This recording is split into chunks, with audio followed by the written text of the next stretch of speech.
आज के भैया आवाज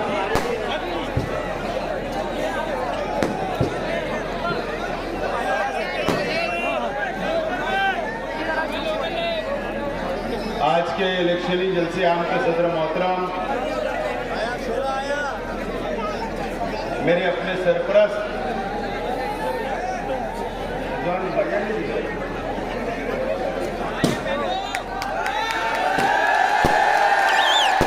मेरे अपने सरपरस्त जैनुद्दीन बीए साहब और मंच पे तशरीफ फरमा मेरे अपने सरपरस्त नसीम खान साहब और मंच पे तशरीफ फरमा पार्टी के तमाम जिम्मेदारान और इस गुरुवार वार्ड के मेरे तमाम जिम्मेदारान और मेरे सामने तशरीफ फरमा मेरे तमामी बुजुर्ग हजरात, तमामी मेरे नौजवान साथी और प्लास्टिक और गिट्टी का धंधा व्यापार करने वाले मेरे तमामी साथी और जहां तक मेरी आवाज जा रही है ऐसी मेरी माँ और बहनें, अरे अजहर थोड़ा सी बैठ यार, फोटो ले लेते हैं। सबसे पहले मैं इस गुरुवार वार्ड की आवाम को सलाम करता हूं। आपने जो आज ये जलसे को कामयाब किया, मेरा सपोर्ट करने के लिए आप लोग हजारों की तादाद में यहां पर जमा हुए और जिस अंदाज में आप लोगों ने मेरा इस्तकबाल किया, मैं तमामी गुरुवार वार्ड की आवाम का, तमामी जिम्मेदारान का बहुत बहुत शुक्रिया अदा करता हूं। और मेरे वो तमामी साथी जिनका आज मेरी पार्टी के अंदर प्रवेश हुआ, इस्तकबाल हुआ, ऐसे तमामी मेरे साथियों का भी मैं बहुत बहुत इस्तकबाल करता हूं। हमारा अपना ये दूसरा इलेक्शनी जलसा है। पहला इलेक्शनी जलसा हम लोगों ने खयाबान निसार चौक पर लिया और दूसरा इलेक्शनी जलसा आज हम लोग कर रहे हैं आपके अपने इलाके के अंदर।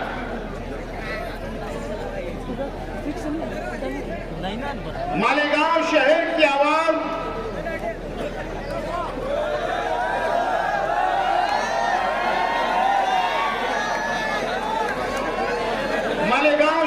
आवाम को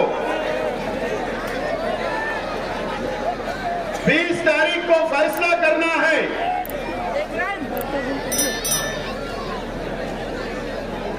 कि आइंदा 5 साल के लिए इस शहर का एमएलए कौन होगा। भाई जरा आपस में अगर आप बात करेंगे तो थोड़ा साइलेंस मिले। चाचा आप उठना मत अभी बीच में से। आप मालेगांव शहर की आवाम को फैसला करना है 20 तारीख को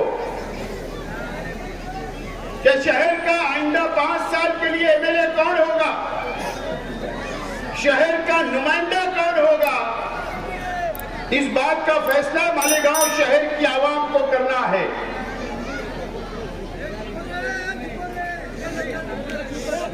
हमारे अपने जो मुखालिफ है, मैं उनकी बातों को सुन रहा हूं, समझ रहा हूं और शहर भी समझ रहा है और अपनी आंखों से देख रहा है।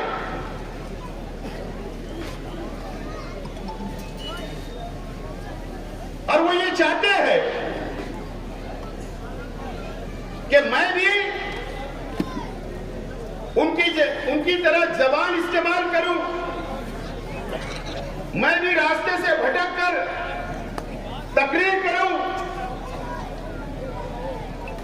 ये अपनी उन की ये दिली ख्वाहिश है।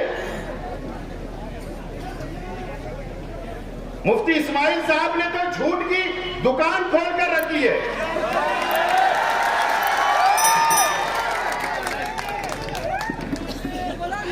कई लोग इसलिए इलेक्शन लड़ रहे हैं उनके स्टेट से कि शेख आसिफ कोई भी तरीके से एमएलए ना बन पाए।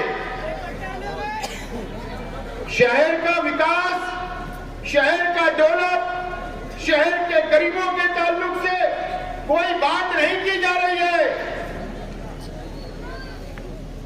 मैं आज मालेगांव शहर के तमाम ही मेरे गरीब भाइयों से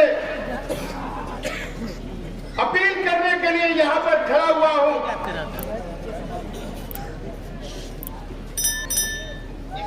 कि आप लोगों के लिए इलेक्शन बहुत अहमियत का है। आप लोगों के लिए शेख रशीद साहब ने अपनी जिंदगी भर, अपनी सियासी और समाजी जिंदगी में हमेशा आप लोगों को लेकर चला, आप लोगों का ख्याल रखा, आप लोगों के साथ रहे, आप लोगों के दुख और सुख में शेख रशीद साहब हमेशा साथ देते रहे। शेख रशीद साहब के इंतकाल के बाद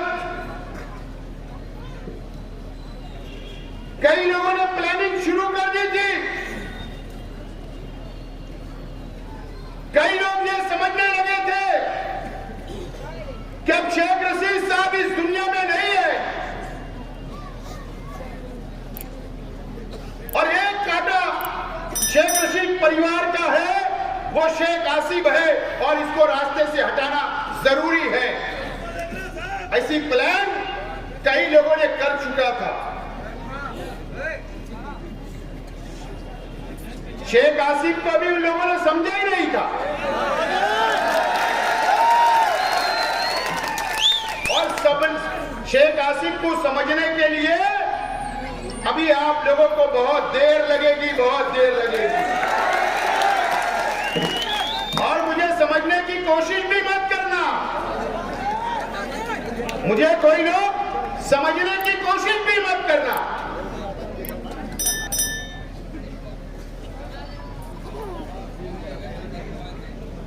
और जो लोग मुझे समझते हैं वो लोगों को पता है कि शेख आसिफ क्या चीज है और मैं इसके लिए नहीं बोल रहा हूं। मालेगांव शहर की हजारों लाखों गरीब आवाम की दुआएं मेरे अपने खानदान के साथ है, मेरे अपने परिवार के साथ है और मेरे साथ है।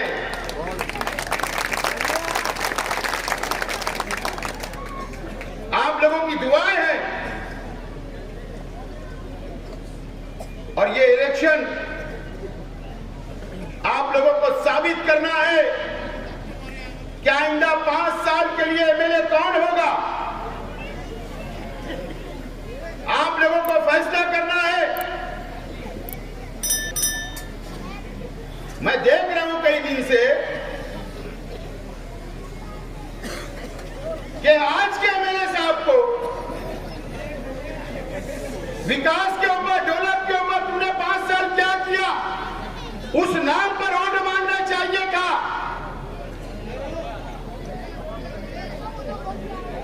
लेकिन आज के एमएलए साहब ने पहले क्या कहा, दर्स कुरान के अंदर आप लोगों को शायद पता नहीं होगा,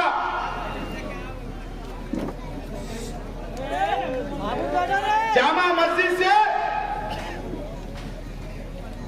दर्स कुरान खत्म हुआ, किसी ने उनसे सवाल किया तो आज के एमएलए साहब मस्जिद के अंदर बैठकर शेख रशीद साहब के ताल्लुक से जो आज इस दुनिया में नहीं है, बोले शेख रशीद फटी कमीज पहनकर पिलखोर से आया था। यह मुफ्ती इस्माइल साहब ने जामा मस्जिद से कहा नानी का दूध याद दिला देंगे, ये कहा आपने। आपने ये कहा कि शेख आसिफ को मैं गोली मार सकता हूं, मेरा निशाना बहुत अच्छा है।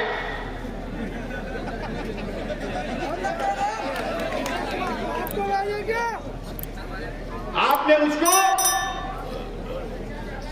यतीम कहा, मैंने इसका जवाब दिया था कि हाँ मैं यतीम हूं, हाँ मेरे वालिद नहीं है दुनिया में, हाँ मेरी वालिदा नहीं है दुनिया में।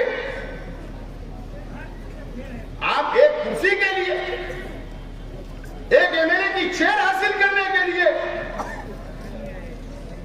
जो वालिद मेरे इंतकाल कर गए, आप उनके ताल्लुक से इस तरीके की बात जामा मस्जिद में करते हो। मैं आज आप लोगों से सवाल करना चाहता हूं, मैं बहुत छोटा इंसान हूं, मुझे बहुत ज्यादा नहीं समझता, लेकिन आज भी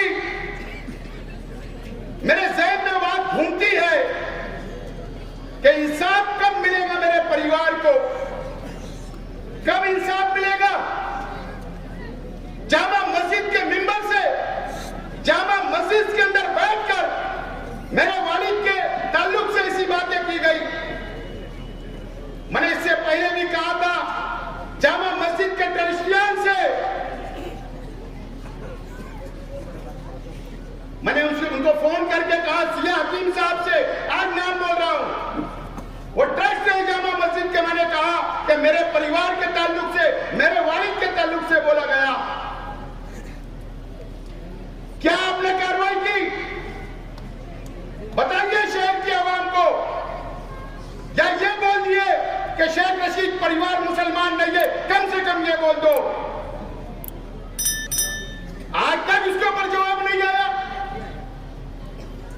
एक आदमी को पूरी छूट दी जाएगी किसी की भी जातियत पर बोलने के लिए, या ये बोल दो कि हम मुफ्ती इस्माइल साहब को हम कभी कुछ नहीं बोलेंगे, उनको इजाजत है। कब हमको इंसाफ मिलेगा? एक कुर्सी के लिए आप एक आदमी की सपोर्ट करते हो, एक एमएलए की चेयर के लिए। इस तरीके की हरकत ये शहर के अंदर बंद होना चाहिए।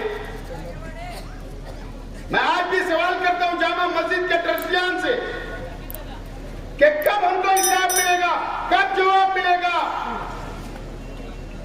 ये शहर इस बात का इंतजार करेगा, आपको इंतजार करना पड़ेगा, और मैं उम्मीद करूंगा कि इलेक्शन तक हमको जवाब मिलेगा इस शहर की आवाम को।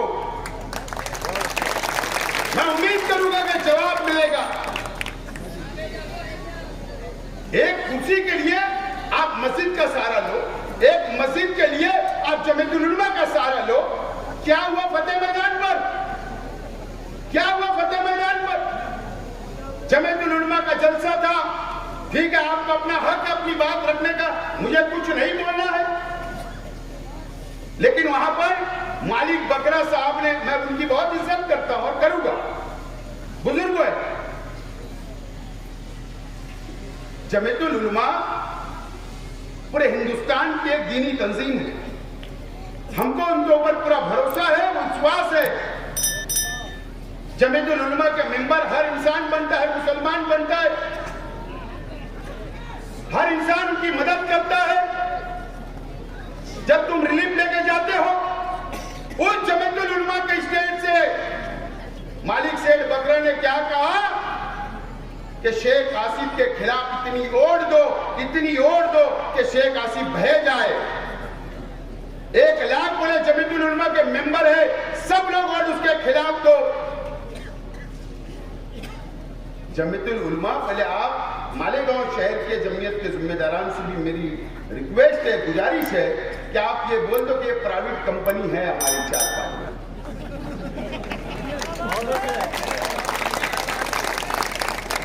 शेख आसिफ को इतनी ओढ़ मुफ्ती इस्माइल साहब को दो कि शेख आसिफ बह जाए।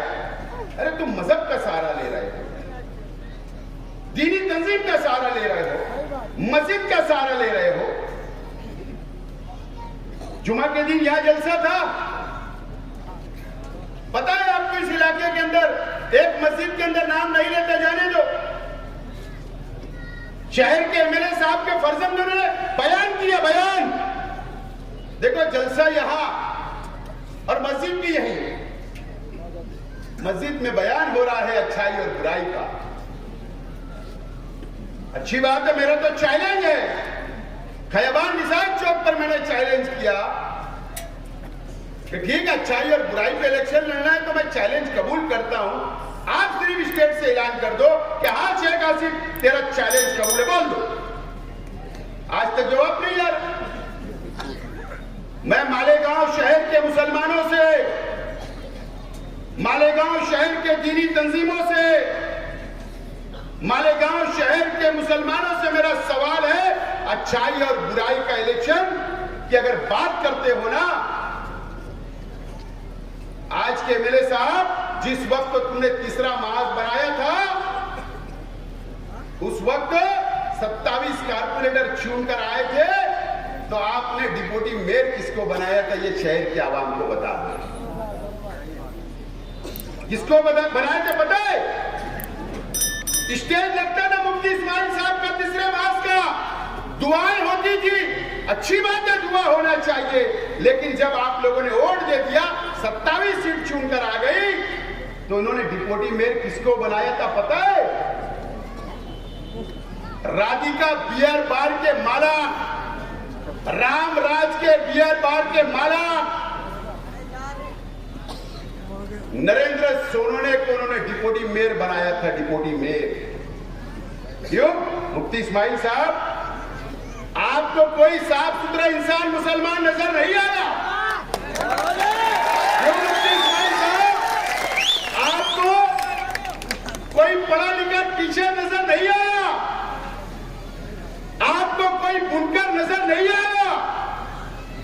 आपने एक शराब बेचने वाले को डिप्टी मेयर बनाया और इन मुसलमानों की वोटों से बनाया था।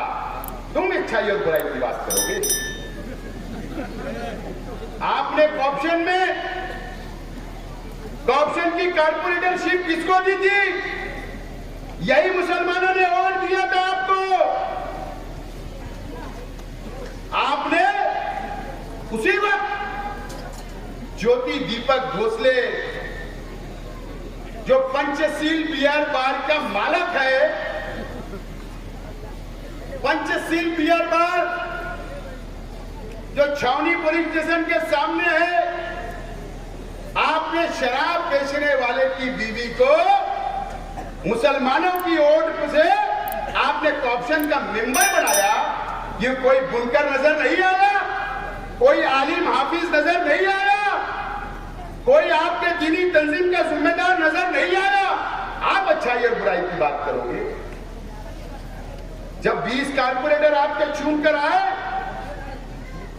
2017 में, तो आपने एक बोरसे नाम के आदमी को कॉर्पोरेशन का मेंबर बनाया, और इसके लिए बनाया कि मुसलमान आपको पैसा देने वाला नहीं था, आपको पैसा चाहिए था। आप अच्छाई और बुराई की बात करोगे? आप कौन की बात करोगे? आपको कोई हक नहीं है। और जो लोग मेरे परिवार पर और मुझ पर इल्जाम लगा रहे हैं ना, मैं आज बहुत सीधा और साफ सुथरा इलेक्शन लड़ने के मूड में हूं। तो कसम खुदा की बोलता हूं दोस्तों, शेख आसिफ कभी झूठ नहीं बोलता। इन्होंने ऐलान कर देना सिर्फ कि ठीक है शेख आसिफ, तेरा चैलेंज कबूल है अच्छाई और बुराई के ऊपर। सिर्फ मैं मीडिया वाले आप लोगों से भी बोलना चाहता हूं, जहां उनसे सवाल पूछो और उनका चैलेंज मेरे को कबूल है और उन्होंने मेरा चैलेंज कबूल करना, जहां वो बोलेंगे वहां स्टेज लगाऊंगा और पूरा शहर जमा होना और फैसला तुम लोग कर लेना अच्छाई और बुराई। तैयार हूं मैं, तैयार हूं। कई लोगों तो मुंह भी नहीं बता पाएंगे शहर के आवाम, इतनी सेक्सी सेक्सी बातें करते हो ना।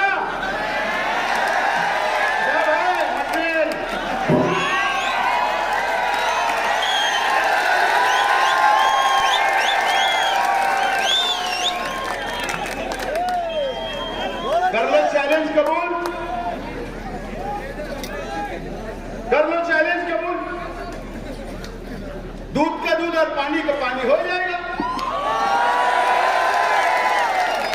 मैं तो और नीचे नहीं जाना चाहता।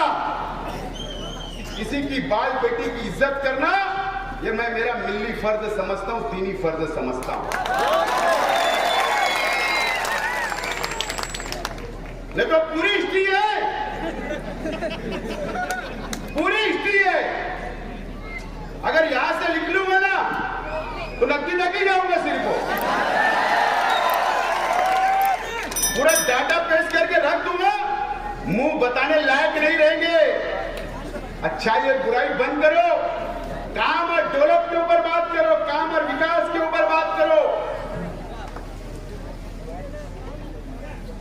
मुफ्ती इस्माइल साहब, ये शहर की आवाम ने 1,17,000 वोट आपको दिया था। आपने तुम्हारे अपने शहर की आवाम के लिए क्या किया? कौन सा विकास किया, कौन सा डेवलप किया, ये बताओ। ये बातें नहीं हो रही है। मैंने एक जलसे के अंदर कहा, मीडिया वाले मेरी बात को रिकॉर्ड करेंगे तो आपको शुक्रिया अदा करूंगा।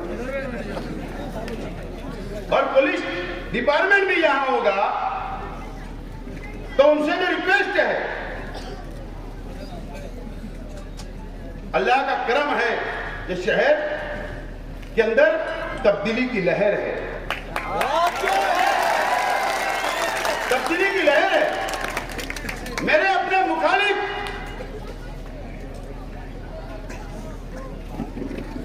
कुछ ना कुछ पाखंड कर सकते हैं। मैं बार बार बोलूंगा कि आज के एमएलए, फिर मैं बोल रहा हूं पुलिस डिपार्टमेंट से उनको सिक्योरिटी दो। उनका नॉमिनेशन हो गया, उनके पीछे कैमरा लगाओ, मेरे पीछे भी कैमरा लगाओ, मेरे परिवार के लोगों के ऊपर भी कैमरा लगाओ। या ऐसी हरकत कर सकते हैं कि शेख आसिफ के लोगों ने, शेख आसिफ के वर्करों ने मेरा पैजामा खींचा, मेरा कुर्ता खींचा, मुझे कालिक मारा, मुझे गोबर मारा, मेरे ऊपर हाथ उठाया, मेरी बदतमीजी की। इस तरीके का पाखंड कर सकते हैं और मीडिया वालों को बुलाकर झूठी कंप्लेन दी जा सकती है और मेरा इलेक्शन खराब करने की कोशिश की जा सकती है और आपस में लड़ाने का काम इस शहर के अंदर किया जा सकता है आवाम को। इसलिए मैं पुलिस डिपार्टमेंट से गुजारिश करता हूं, अपील करता हूं, इलेक्शन ऑफिसर से अपील करता हूं कि वो उम्मीदवार है मेरे मोतबर, उनको भी कैमरा दो, मुझे भी कैमरा दो। लेकिन ये झूठा और ये पाखंड करने वाले हैं, ये नॉन मालेगांव शहर की आवाम भी करेगी। मुझे आज उनके खास आदमी ने कहा आपके बेचारे, मैं उसको शुक्रिया अदा करता हूं, ऐसी प्लानिंग हो रही है।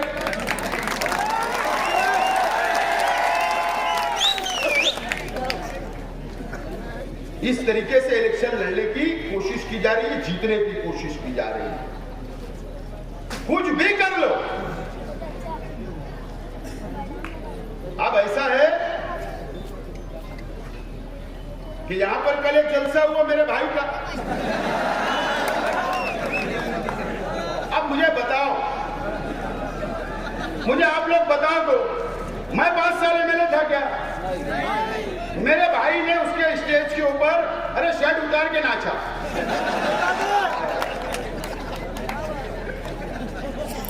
हरा कलर से नहाया हुआ था मेरा भाई। हिसाब किससे मांगना? आज के मेरे से मांगना ना कि मैंने है क्या? वो कल मेरे खिलाफ। असल में इनको भी स्क्रिप्ट लिख कर दिया जा रहा कि तू भी स्टेज लगाकर शेख आसिफ के खिलाफ कर रहा। बेचारा जितना चाबी भरेंगे उतनी गाड़ी चलेगी। और ये हमारे न्याल अहमद साहब की फरजत है। डॉक्टर ये भी आज बहुत जज्बात में तकरीर कर रही थी, मैं न्याल अहमद की बेटी हूं, मैं मौलवी मोहम्मद उस्मान की पोती हूं। मौलवी मोहम्मद उस्मान साहब को तो इज्जत रखना थोड़ा।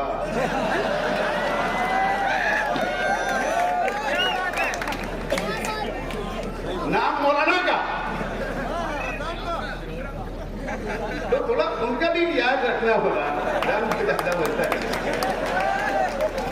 लेकिन ये लोग शहर के लिए घातक लोग हैं। ये दोनों मियां बीवी की जोड़ी है ना, ये शहर के लिए घातक है। ये कहीं भी चोरी कर लेते। इन लोगों को रोकना जरूरी है। इनको रोको। इनको अगर नहीं रोकेंगे तो जैसे मुफ्ती इस्माइल साहब ने 5 साल ये शहर को बर्बाद किया, ये लोग भी ये शहर को बर्बाद कर देंगे। ये सब बर्बाद करने के लिए अपने जाति मुफाद के लिए आए। और अल्लाह का करम है कि शेख रशीद साहब थे, उनकी जिंदगी आप लोगों के सामने थी कि शेख रशीद साहब दयावान इंसान थे। गरीबों के लिए लड़ना, गरीबों के लिए मरना, और वो गरीबों से मिलते मिलते दुनिया से चले गए, हमको सिखा कर गए। और हमारी भी तैयारी है इसके लिए। असेंबली के इलेक्शन के अंदर मैं भी उम्मीदवारी कर रहा हूं। अपना जलसा कहाँ होगा मालूम है? मीडिया वालों से बोल रहा हूं। अपना जलसा होने वाला अंसार रोड इस्लामपुरे पे जुमा के दिन। ये जहां स्टेज लगाएंगे वहीं मेरा स्टेज लगने वाला। तुम्हारा पीछा छोड़ने वाला नहीं हो। 180 करोड़ रुपए का तुमने कहा सौदा किया? मैं 1 करोड़ 80 नहीं बोल रहा है, ध्यान रखो। 180 करोड़ रुपए का तुमने कहा सौदा किया, वहां मैं इनकी पोल खोलने वाला। आज के मेरे साथ मैं चाहता हूं कि शहर के बुनकर भाई भी वहां पर आए मेरे जलसे सुनने। और शहर के बुनकर भाइयों से भी अपील करता हूं कि आप लोग आइए। मैं आपके लिए एक स्कीम का ऐलान करने वाला हूं, आइए आप। लेकिन बड़ी पोल खोलने वाला।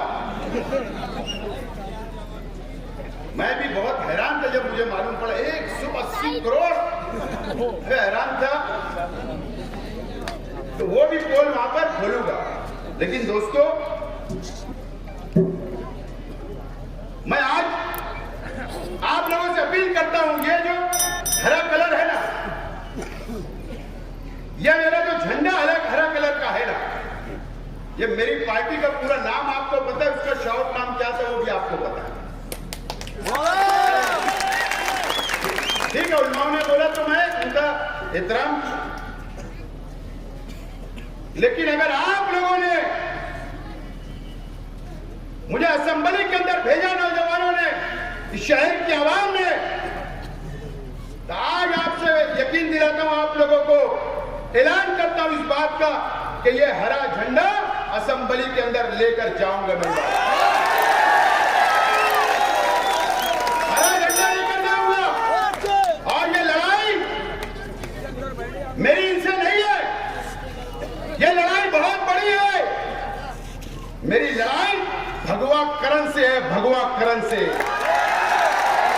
मेरी लड़ाई ये भगवावादी लोगों से है। और इसके लिए मैंने ये हरा लिया हूं। मुकाबला करने के लिए हरे की जरूरत पड़ेगी। इसके लिए भगवा करण लोगों के खिलाफ में मैं मैदान के अंदर उतरा हूं। और बहुत लड़ना है। वक्फ बोर्ड का बिल आया, वो किसके लिए आया? आप लोगों को पता है कि मरकजी हुकूमत ने वक्फ बोर्ड का कानून लाई। वक्फ बोर्ड मतलब ये मदरसा है, ये जमीन भी वक्फ बोर्ड की है। अगर कोई भी मस्जिद में हम नमाज पढ़ते, वो भी वक्फ बोर्ड की है। कब्रिस्तान में जहां हमारा आखिरी मुकाम है, जहां हमको दफनाया जाता, वो भी वक्फ बोर्ड की जमीन है। जहां पर दरगाह है, वो भी वक्फ बोर्ड की जमीन है। जहां पर खानका है, वो भी वक्फ बोर्ड की जमीन है। और जो मरकजी हुकूमत ने और बीजेपी ने जो काला कानून लाया है, वो इलेक्शन के बाद महाराष्ट्र के अंदर जब लागू करेगी, तो कलेक्टर को पावर दिया है, वो आकर मस्जिद में रजिस्टर चेक कर सकता है, पुलिस के साथ आ सकता है, इमाम का नाम लिख सकता है, मदरसे के बच्चों का नाम लिख सकता है, हमारे को चंदा कौन देता वो चेक कर सकता है, अकाउंट चेक कर सकता है। इतना खतरनाक काला कानून बनाने का काम भारतीय जनता पार्टी कर रही है। मुझे बताओ, ये आज के मेरे साहब ने तो 10 साल खामोश रहे, इनसे लड़ेगा कौन? ये मस्जिद और मीनारों के शहर को बचाएगा कौन? मैं तैयार हूं। अगर आप तैयार होगे तो मैं यकीन से आपको बोलता हूं कि हमारे शहर मस्जिद मस्जिद और मीनारों का शहर है, खानकाहों का शहर है, कब्रिस्तानों का शहर है, ये मुसलमानों की बस्ती है। और ये काला कानून का मुकाबला आपका भाई असेंबली के अंदर करने के लिए तैयार है। आप मेरे को साथ देंगे। ये हैदराबाद के लोग नहीं आएंगे, याद रखना, ये हैदराबाद के लोग नहीं आएंगे असेंबली के अंदर। जब पुलिस मस्जिद में आएगी, जब कलेक्टर मस्जिद में आएगा, काला कानून लगने के बाद तो ये हैदराबाद से नहीं आएंगे। 5 साल नहीं आए, जब मस्जिद के अंदर कोई आएगा तो ये शेख आसिफ खड़ा रहेगा, आपके साथ खड़ा रहेगा। तो नौजवान, जज्बात में आने की जरूरत नहीं है, इस माहौल को बनाने की जरूरत है। और आज मैं दोबारा इस बात का भी ऐलान करता हूँ कि मेरे पास कोई मसलक नहीं, मेरे पास कोई बिरादरीवाद नहीं, कोई मसलकवाद नहीं, कोई गरीब नहीं, कोई अमीर नहीं। मैं पूरे शहर को लेकर चलना चाहता हूँ। सिर्फ मेरे सामने मुसलमान, मेरा अपना शहर, ये मस्जिद मीनारों का शहर, मैं सबको लेकर चलना चाहता हूँ। मैं तो चाहता हूँ कि आप मुझे बुलाइए, आपका काम होगा। अगर आप मुझे दूर से समझ रहे होंगे तो आप मुझे फोन करके बुलाइए, मैं आपके मकान के अंदर बैठकर आपसे बात करने के लिए तैयार हूँ। मुझे समझ तो लीजिए, मुझे समझ तो लीजिए। मुझसे नफरत करने से कुछ नहीं मिलेगा, मुझसे मोहब्बत करो। मैं ये शहर को लेकर चल सकता हूँ। मैं वादा करता हूँ शहर की आवाम से और गुरुवार वार्ड की आवाम से और यहाँ के रहने वालों से, ये इलेक्शन पर नजर बना के रखो। गली गली जाना पड़ेगा, माँ बहनों को समझाना पड़ेगा, नौजवानों को समझाना पड़ेगा, स्लिप बांटना पड़ेगा, वोट गिराना पड़ेगी। जब जाकर हम लोग इलेक्शन जीत सकते हैं और ये शहर को बचा सकते हैं। तो मैं आप लोगों से अपील करता हूं कि 20 तारीख को मुझे सिंबल 2-3 रोज में मिलेगा। मेरा सिंबल जो भी होगा उस पर बटन दबाकर मुझे भारी अक्सरियत से कामयाब करें, अपील करता हूं और ऐलान करता हूं कि अंसार रोड इस्लामपुरे में जुमा के दिन जलसा होगा। बहुत बहुत शुक्रिया।